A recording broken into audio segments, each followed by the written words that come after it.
Pero bago tayo magpatuloy ay pakilike ang ating video. Ganun din ang subscribe button, pati na rin ang bell icon para lagi kayong updated sa mga parating ko pang mga uploads.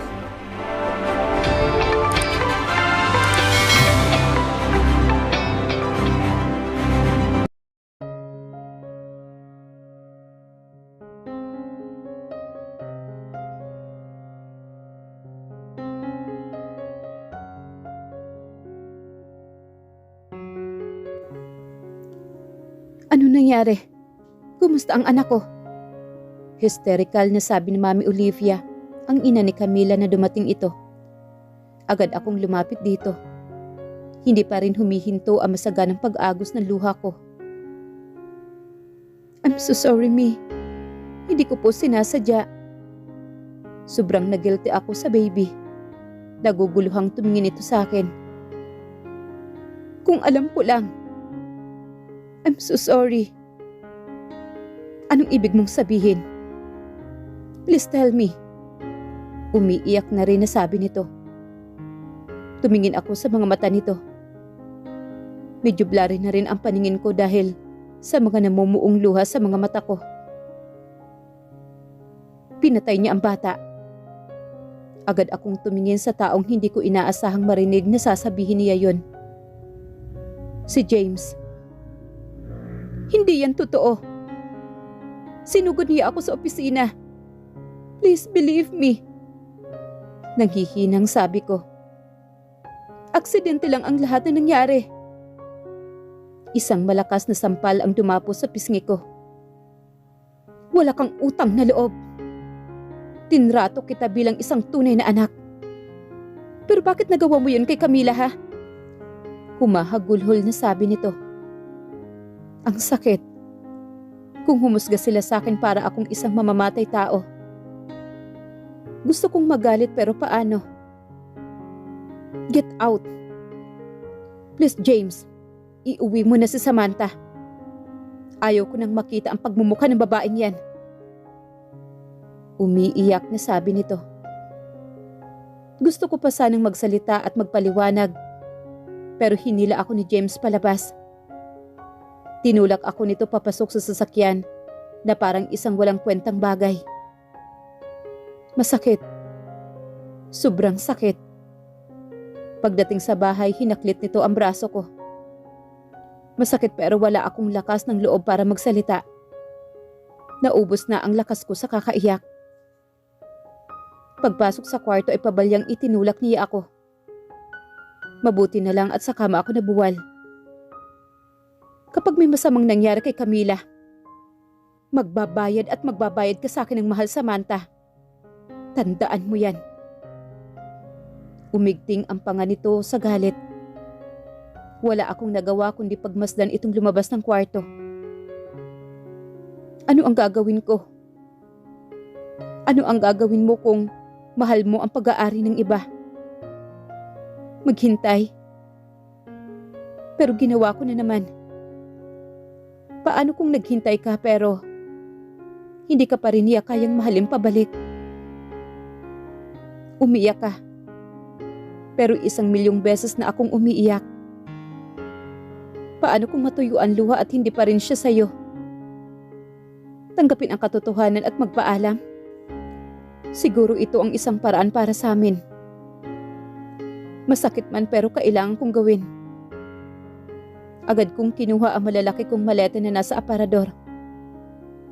Kinuha ko yung mga damit ko.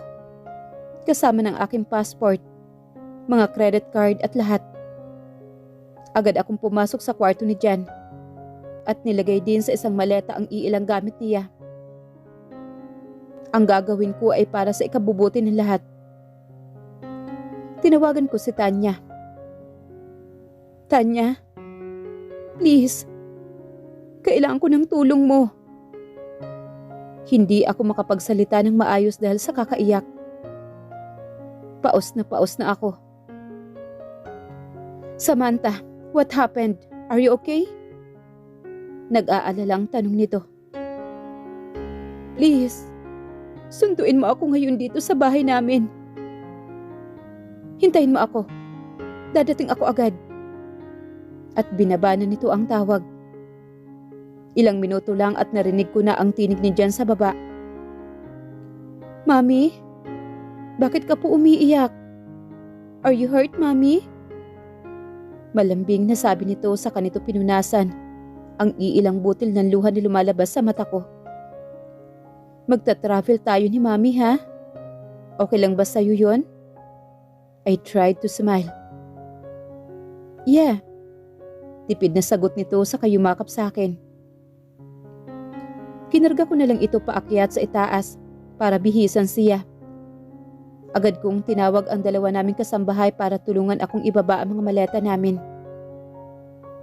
Mamimiss kita, baby. Naiiyak na sabi ng personal maid ni Jan. Siguro alam niya na hindi iyon mangyayari, ang pagbabalik namin. Lumapit si Jan dito at binigyan ng isang mahigpit na yakap. Hinalikan pa niya ang pisngi ng kanyang yaya. Doon na napaiyak ang yaya nito. Nakita ko ang sasakyan na kakapark lang na si Tanya sa labas. Agad itong lumapit at binigyan ako ng mahigpit na yakap. Hindi ko mapigilang umiyak sa mga bisig nito. Hey, okay ka lang ba? Tara na. Nagpaalam ako sa makasambahay pero hindi ko sinabi kung saan kami pupunta. Kasama sa pag-alis ko ay ang paglimot sa mga masasakit na bagay na nangyari sa akin. We stay in the hotel. Si Jan ay mahimbing pa rin ang tulog. Siguro dahil sa 18 oras na biyahe namin sa eroplano, kaya napagod ito. Si Tanya lang ang nakakaalam kung nasaan kami. Dahil alam ko kahit anong mangyari, hinding-hindi sasabihin ni Tanya ang tungkol dito. Pumunta ako sa terrace at tumingin sa madilim na langit. Malayang pumapatak ang mga luha ko. Mapait akong napangiti sa sarili ko. Balang araw, makakalimutan kita. Balang araw, wala akong pakialam sa'yo. Balang araw, hindi na kita iisipin at hindi ako magpapakatanga sa'yo. Iyon ang pagkakataong nagpaalam na ang aking puso at natutong huwag umiyak ang mga mata ko. Magiging mas malakas ako. Dahil ang ginawa mo sa akin ay tiyak na walang kapantay. Kinuha ko ang phone ko sa bulsa ko at may tinawagan. Hello, attorney. Gusto ko ng annulment kay James Ruiz as soon as possible. Ito na ang simula ng bago kong kambanata sa buhay ko at iyon ay ang palayain siya. Makalipas ang 2 taon, London. Abala ako sa paghahanda ng pasta para sa hapunan namin nang marinig ko ang sigaw ni Selena. Naabutan ko ang pagpapatahan ni Jan dito. 7 years old na si Jan.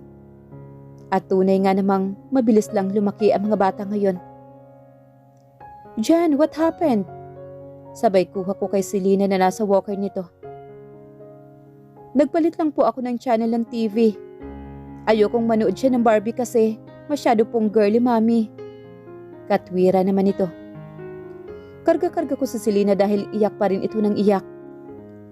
Baby, hayaan mo na lang. Bantayan mo na lang siya habang nanunood, okay? Hinaplos ko ang ulo nito at ibinalik si Selena sa walker. Agad namang lumapit si Jan sa kapatid nito at narinig ko siyang nagsorry. Napangiti ako. Mahal na mahal ni Jan si Selena. Gaya ng pagmamahal ko sa kanilang dalawa. Bumalik na ako sa kusina para tapusin ang niluluto ko upang makakain na kami. May snow ngayon kaya hindi kami makakain sa labas. Pagkatapos namin kumain ay naghugas na rin ako ng plato. Kung noon ay wala akong alam gawin dahil palagi lang akong nakadepende sa mga katulong. Ngayon ay halos alam ko na ang lahat ng gawaing bahay. Sa malayo natuto akong maging independent at mabuti naman ito. Malaki na si Jan kaya minsan tinutulungan niya ako sa mga gawaing bahay at pag-aalaga sa baby sister niya. Sobrang kulit pa naman ni Selena. Pagkatapos kong maghugas ay agad kong inaakyat si Selena sa kwarto para paliguan ito. Sabihin mo, Mama. Tinuruan ko si Selena magsalita. Well, maalam naman siya kahit papaano pero hindi lang fluent dahil baby pa ito. Mama.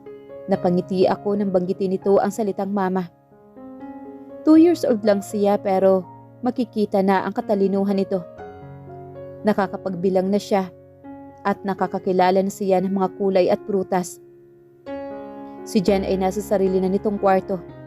Yes, may sarili na siyang kwarto. Kami ni Selena ang magkatabing natulog. May tumawag sa cellphone ko at si Selena ang sumagot dito. Napakatalinong bata.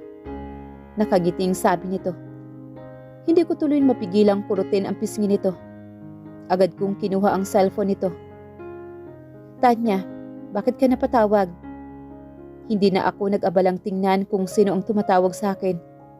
Dahil siya lang ang nakakaalam ng number ko. At palagi siyang tinatawag ni Selena na tita. Gusto ko lang sabihin na miss ko na kayo. Inilibot ko ang aking mga mata. Nandito siya last week para bisitahin kami. Kung makapagsabi siya na miss na niya kami, parang 1 taon kaming hindi nagkita. Whatever, Tanya. Angel ko naman dito. OMG, the Devil Sus is back. Bye, tawagan na lang kita uli mamaya. Ikis mo na lang ako kina Selena at Jan ha? At ibinaba na niya ang tawag. Nagtatrabaho si Tanya sa kumpanya ni Sus at wala akong idea kung bakit ayaw niyang sabihin sa akin yon. Mabuti na lang at walang alam si Sus kung saan kami naroroon. Mama, gatas. Gusto mo bang uminom ng gatas mo, baby Selena? Nakangiting tumango ito sa akin. Agad kong kinuha ang milk niya na nasa side table ng kwarto namin. Ibig sabihin lang niyon ay matutulog niya ito dahil pangpatulog niya ang pag-inom ng gatas. Agad kong inayos ang pagkakahiga nito saka binigay ang milk niya. Katulad ni Jan, si Selena ay regalo din ng Diyos sa akin at labis ako nagpapasalamat dahil dalawa sila sa buhay ko. Ginagawa nila akong ganap na babae ngayon. Ilang minuto lang ang lumipas ay tulog na si Selena. Oras na para maglinis ako ng katawan since tulog na naman si Selena. Pagkatapos ko mag-shower, nagtungo ako sa silid ni Jan upang silipin siya. Pagdating ko sa kwarto nito ay mahimbing na rin itong natutulog. Hinalikan ko ito sa ulo, saka ko pinatay ang lampshade na nasa kama nito. Bumalik ako sa kwarto at naabutan ang tahimik na natutulog na si Selena. Ang paninirahan ng 2 taon sa London ay hindi na din talaga masama. Kinabukasan maaga akong gumising dahil kailangan kong ipaghanda si Jan ng baon sa school. Bye ma'am, bye Selena. Paalam ni Jan. Humalik muna ito sa pisngi namin ni Selena. Saka ito tumakbo palabas sa naghihintay nitong school bus. Be safe honey, I love you. Sigaw ko dito at sigurado akong narinig niya yon dahil nag-wave pa siya ng kamay sa amin. May photoshoot nga pala ako ngayon. Yes, bumalik ako sa pagmumodelo dahil ito talaga ang gusto ko. Agad kong dinala si Selena sa kwarto tapos pinapanood ko ng Barbie para makapaglinis ako ng bahay at maihanda ang sarili ko sa photoshoot. Masaya at kontento na ang buhay ko dito. Sina Selena at Jan ang kumumpleto sa buhay ko. Hindi ko mapigilang kunan ng picture si Selena dahil ang cute nito sa white dress na regalo ng tita Tanya niya. Ngiti ka baby. Nakangiting sabi ko to make her smile. But Selena is a Selena. Nagpasya lang ako na ayos ng isang shot at may kalikutan na ang baby na ito. Nang makarating kami sa photoshoot venue, ay agad pinagkaguluhan ng mga co-models ko sa Selena. Kilala na nila ito dahil madalas ko siyang sinasama since wala akong mapag-iiwanan sa kanya. Wala akong tiwala sa mga yaya. Halo-halo ang mga kasama kong modelo. May Filipina din, pero kunti lang halos dahil foreign lahat. Wala akong problema kay Selena. Kada sinasama ko siya, since marami namang staff ang gustong magbantay sa kanya. May shoot ako para sa isang cover magazine. Since Christmas is coming already, kaya ang photoshoot namin ay tungkol sa Christmas. Tapos na ako at ready na ako mag-post. Aba-aba, iba ang pakiramdam ko sa makeup ko at lingerie na isusuot ko. Napaka-sensual at medyo romantiko. Gusto ng photographer na mag-post ako ng nakakaakit, kaya ginawa ko ang gusto niya. Perfect, masayang sabi nito. Pati si Selena ay pumalakpak sa malayo. Pagkatapos ko magpalit ay agad akong nagpaalam dahil mag-grocery pa ako para sa amin 1 week supply. Ubos na rin ang gatas ni Selena. Matapos mag-grocery, sinundo naman namin ang kuya dyan at sabay na kaming umuwi na. Pagdating sa bahay, agad lumabas si Jan at kinuha si Selena mula sa car seat nito. Halos hindi ko na makita ang bahay namin dahil sa kapal ng snow. Gustong-gusto ng mga anak ko ng snow. Minsan kung hindi pa sila pagagalitan na dalawa, hindi pa sila papasok sa bahay. Dinala ko ang mga grocery bag sa loob ng bahay at binuhat ang mga Christmas lights. Last week, tinulungan ako ni Jan na magkabit ng mga Christmas lights. Kaya nga maraming napapatingin sa bahay namin dahil kami lang ang naglalagay ng Christmas decor ng ganitong kaaga. Pagkatapos nilang gumawa ng snowman na dalawa, ay agad ko na silang tinawag para kumain ng dinner. James POV. Halos sunugin ko ang hawak ko ngayong magazine. Halos mapatay ko ang isang empleyado kong lalaki na nakita kong pinagpapatasyahan nila ang babaeng nasa cover, ang isang sikat na magazine. Pinaalis ko silang lahat.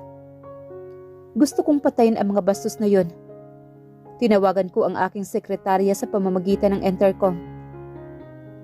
Lalaki na siya ngayon dahil ayaw ko ng babaeng sekretary simula nang umalis siya.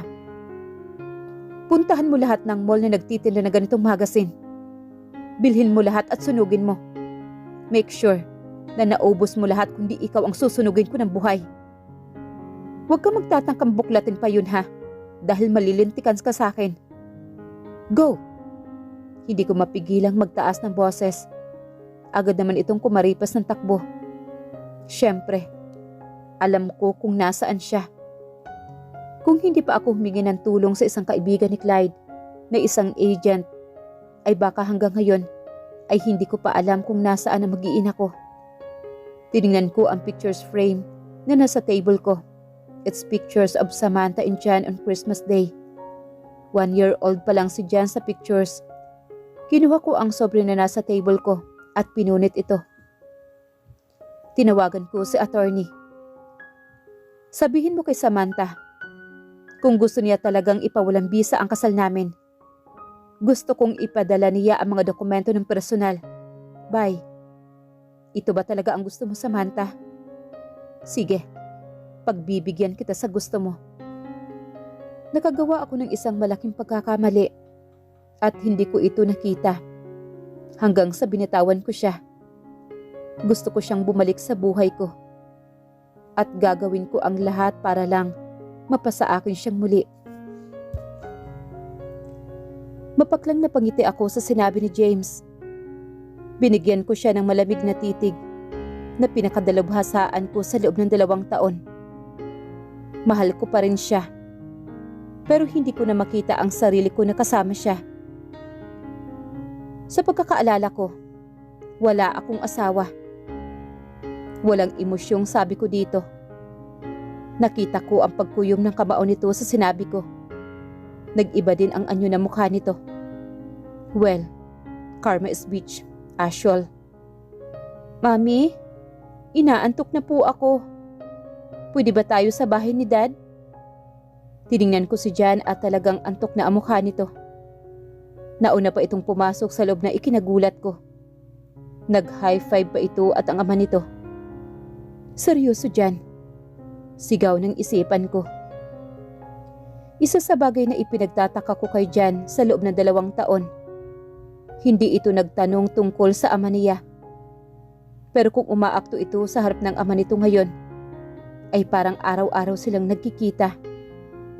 Nag-expect ako na tatakbo si Jan sa ama upang salubungin ito ng yakap. Dahil na-miss niya pero iba ang nakikita ko sa ngayon. Sumunod ka sa loob at ituturo ni Manang sa'yo ang kwarto ni Selena. Saka ito tumalikod habang karga-karga nito ang anak ko. Selena? Ano bang nangyayari? Bakit alam ni James ang pangalan ni Selena? Maraming katanungan ang nasa isip ko. Gulong-gulo ang isip ko. May kinalaman ba dito si Daddy? Halika na, Iha. Ihahatid kita sa kwarto ni Selena. To be honest, kanina pa talaga nangangalay ang mga kamay ko. At mabigat naman talaga si Selena. Wala akong nagawa kundi ang sumunod dito sa loob. Ganun pa din ang bahay. Halos wala itong ipinagbago sa loob ng 2 taon. Huminto kami sa isang pintuan na may nakalagay na initial na S. Pagbukas ni Manang sa pintuan, ay nasilayan ko kung ano ang nasa loob. Halos lumaki ang mga mata ko. Malaki ang kwarto para kay Selena. Napakaganda ng kwarto. Hindi iyong karaniwang nursery room. Napangangapa ako ng may bumulong sa likod ko. Nagustuhan mo ba? Bumilang ako hanggang 5 saka ko binaling ang tingin sa lalaking nasa likod ko. No. Napaka-plain at boring. Walang emosyong sabi ko. Nakita ko ang pagkagulat nito sa sinabi ko. Siguro, hindi ito ang inaasahan niyang lalabas sa bunganga ko. Katulad mo. Pero ang totoo, nagustuhan ko ang buong design. Para ba itong kwarto sa magiging anak ninyo ni Camila? Kaswal na tanong ko rito. Of course. Malay ko ba kung nagkaanak sila ni Ate Camila sa loob ng 2 taon? Hindi ko totoong anak si Selena. Iniwan siya sa labas ng bahay namin. Pero itinuring ko na siya bilang akin. Kahit balik na rin man ang mundo. Ito ang silid ni Selena. Tiimbagang nasabi nito. Halatang nagtitimpi lang ito ng galit. Typical ni James. Oh wow! So dapat ba ako magpasalamat, Mr. Ruiz? Kasing pait ng ampalaya na sabi ko. Sabihin mo lahat ng gusto mong sabihin. Kung may kailangan ka, nandito lang ako sa kwarto natin. Saka ito tumalikod. Kwarto natin? Dilagay ko sa kama si Selena para makatulog ito ng maayos. Saka ko ginala ang mata ko sa loob ng kwarto. Parang pamprinsesa ang kwarto ni Selena. Gusto ko ang mga ganitong kulay. Neutral at napaka-presko sa mga mata. Agad akong lumabas para pumunta sa kwarto ni Jan. Natulala ako sa itsura ng silid. Blue ang paborito niyang kulay. Masyadong malaki ang silid para sa kanila. Hindi naman kasi ganito ang kwarto ni Jan sa bahay namin sa London. Nakita ko ang mahimbing nitong pagtulog. Kaya lumabas na lamang ako. Kailangan kong magpahinga bago ko tagpuin ang daddy ko mamaya. Pabalik ko sa kwarto ni Selena. Doon ko lang napansin na maliit lang ang kama nito. At mayroong malaking crib. Hindi ako magkakasya roon. So saan ako matutulog? Lumabas ako ng silid at malakas na pinukbok ang pintuan ng kwarto ni James. Muntik pa ako masubsob kung hindi lang ako nakabalanse kaagad. Sinusubukan mo bang sirain ang pintuan? Pagod na sabi nito. Pero biglang bumaba ang mata ko sa pang-ibaba niya. Napalunok ako. Bakit parang mas lumaki yata ang katawan niya ngayon? Natuyo ang bibig ko nang makita ko ang laki niya. Tapos mo na ba akong tingnan? Nakangising sabi nito. Nawala ang nang-aasar na tingin nito. Bakit? Hindi naman kita tinitingnan ah. Mabilis na sagot ko. Umikot ang mata ko sa paraan ng pagtitig nito. Saan ako matutulog? Nakataas kilay na tanong ko rito. Mas mataas pa sa bundok ng Apo. Binigyan naman niya ako ng seryosong tingin. Siyempre sa kwarto natin. Saan sa salitang walang tayo at atin ang hindi mo maintindihan, Mr. Ruiz? Sakit at lungkot ang dumaan sa kanyang mga mata. Pero hindi na ako madadala sa mga ganyang emosyon. Tapos na ako dyan. James, Samantha, huwag mo akong matawag na Mr. Ruiz. Huwag kang makialam kung ano ang gusto kong itawag sa'yo. Hindi tayo magkaibigan at hindi tayo magkamag-anak. Para tawagin kita sa pangalan mo. Mabagsik itong tumingin sa mga mata ko. Siyempre hindi ka mag-anak o kaibigan dahil asawa kita. Sa pagkakaalam ko wala akong asawa. So, sorry to blow your bubbles, mister. Pero, sa kung wala naman pala akong matutulugan dito, mas mabuting sa hotel na lang ako matulog. Akmang tatalikod na ako nang hawakan nito ang braso ko. Saan ka pupunta? Parang natatakot na tanong nito. Wala kang pakialam. Mas hinigit nito lalo ang kamay ko. Of course. May pakialam ako dahil asawa kita. Mukhang sumabog na ang tinitimpi nitong galit. Pinirmahan ko na yung annulment papers. Kaya hindi ako single. Kaya bitewan mo ako, Mr. Ruiz. Isang tawag pa ng apelyido ko at talagang makakatikim ka sa akin, Samantha. At hindi mo magugustuhan yon. Seryosong sabi nito. Tinatakot mo ba ako? Napangisi ako sa sinabi nito. Huwag mo akong subukan. Hamon nito sa akin. Wala akong panahon para sa mga walang kwentang bagay na katulad mo. Kaya pwede ba? Aalis na ako. Bago pa ako makahakbang, nahawakan na nito ang magkabilang balikat ko at hinalikan niya ako. Nang maramdaman kong nasa baywang ko na ang kamay niya, ay saka ako natauhan. Buong lakas ko siyang itinulak. Bastos! Sigaw ko dito at mabilis na tumakbo papunta sa kwarto ni Selena at inilak iyon. Rinig na rinig ko pa ang halakak nito sa kabilang kwarto. Kinapak ko ang labi ko kung saan siya humalik. Kumuha ako ng wipe sa bags ko. Saka ko pinunasan ang lips ko. Relax, Samantha. Inhale, exhale. Agad kong hinanap si Manang Lusing upang makiusap na bantayan muna nito si Samantha at Jan. Gusto kong pumunta sa bahay nila Daddy. Kailangan ko muna siyang makita bago ang lahat. Nagdala ako ng isang kahon ng tissue dahil baka umiyak ako ng sobra. Inihanda ko na ang sarili ko sa kung ano man ang makikita ko ngayon. Alam kong hindi pa ako handang bitawan ang daddy ko. Pero kailangan ko. Palabas na ako ng bahay nang makita ko ang demonyong si James na nasa sasakyan nito. Pero hindi ko ito pinapansin at diretso lang ang lakad ko. Hop in? Sabi nito mula sa sasakyan. Hop in your face. Iwan mo nga ako. Saka ko binilisan ang lakad ko. Naramdaman ko naman ang pagsunod ng sasakyan nito. Haharangin na sana ako ng guard nang pinagsabihan ito ni James. Paglabas ko may taxi na agad na nakaabang. Kailan pa pwedeng pumasok ang mga taxi dito sa loob ng subdivision?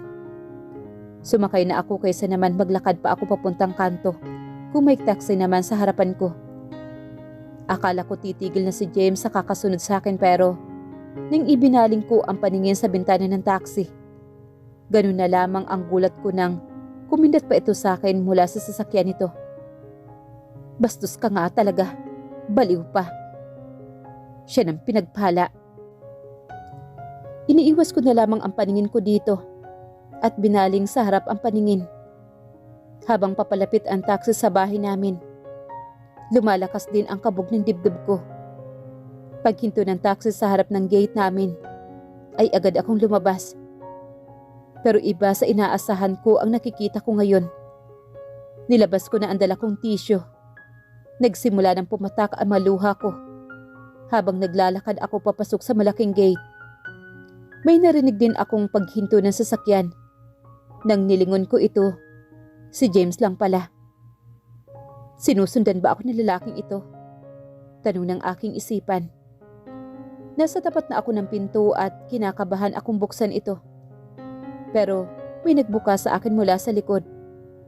Binuksan niya ng husto ang pinto. Pero hindi ako makahakbang. Ang ipinagtataka ko lang, ay wala akong makitang tao na nasa labas, maski sa loob. Samantha, nabitawan ko ang hawak kong tisyo. Ano ba naman? Dahil ang nakatayo sa harap ko ay walang iba kundi ang daddy ko. Hindi ko alam ang gagawin ko.